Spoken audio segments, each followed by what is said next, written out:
Now that brings us to chapter 37, and what does Hezekiah do now with this word brought to him? Verse 1, we have, it came to pass, when King Hezekiah heard it, he rent his clothes, covered himself with sackcloth, and went into the house of the Lord. This is a man of faith, by the way.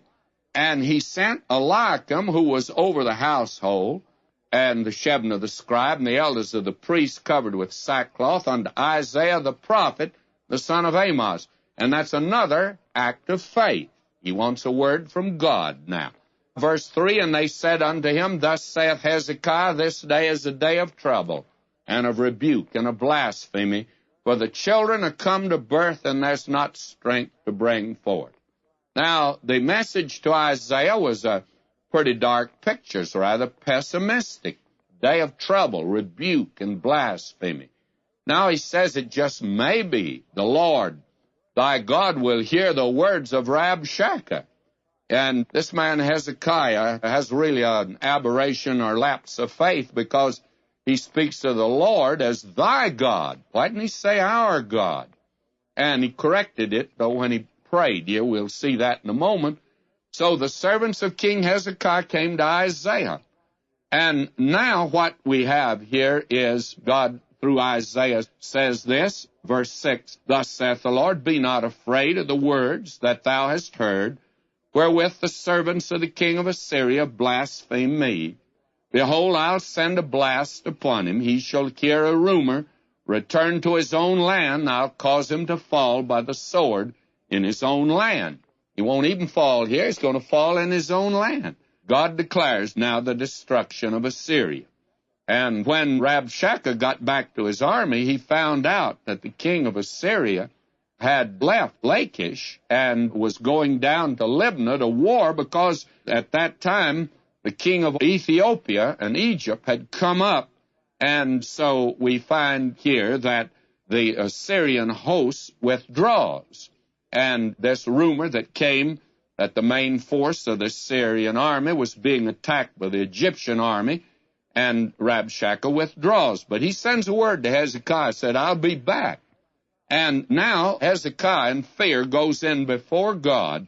Verse 15, Hezekiah, when he received the letter now, we're told he went in and spread it before the Lord. That's verse 14. And Hezekiah prayed unto the Lord, saying, verse 16, O Lord of hosts, God of Israel, that dwellest between the cherubims, thou art the God, even thou alone, of all the kingdoms of the earth. Thou hast made heaven and earth. You see, every instructed Israelite didn't think that God, their God, was a local deity that dwelt in a little box in Jerusalem. He was the God of heaven, the God of this earth, the Creator. Now he pleads with him to hear, and he asks him to deliver. And may I say that God sends now back through Isaiah the message, and I'm dropping down to verse 35, God says, I'll defend this city to save it for mine own sake, for my servant David's sake. And what happened? We're told that the angel of the Lord, verse 36, went forth and smote in the camp of the Assyrians 185,000. When they arose early in the morning, behold, they were all dead corpses. And that crowd that were corpses, they didn't rise. Let's understand that. Now, verse 37, So Sennacherib, king of Assyria, departed and went and returned and dwelt at Nineveh. Now, what happened to him? You'll have to turn to secular history to get the details, but here's what God said. Came to pass as he was worshiping in the house of Nishrosh, his god, that Adramelech and Sharezer, his son, smote him with the sword, and they escaped into the land of Armenia, and Esarhaddon, his son, reigned in his stead. Now, this is actually the history. You can read today in secular history. This is what happened, and this is the time that this great kingdom of Assyria began to disintegrate and was then taken over, actually, by Babylon, because down there on the banks of the Euphrates, God has already, you remember, let Isaiah know that he is preparing a kingdom that will be the one to take the southern kingdom into captivity. Assyria would not do it, and they did not, by the way.